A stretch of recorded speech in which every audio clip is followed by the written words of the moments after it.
Bismillahirrahmanirrahim. Assalamualaikum warahmatullahi wabarakatuh.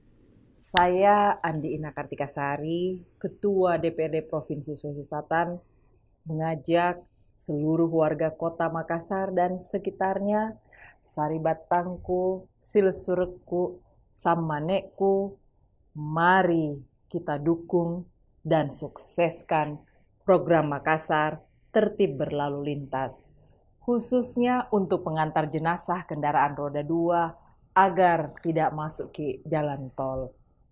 Buktikan bahwa kita warga Kota Makassar adalah masyarakat yang peduli dan siap taat aturan berlalu lintas.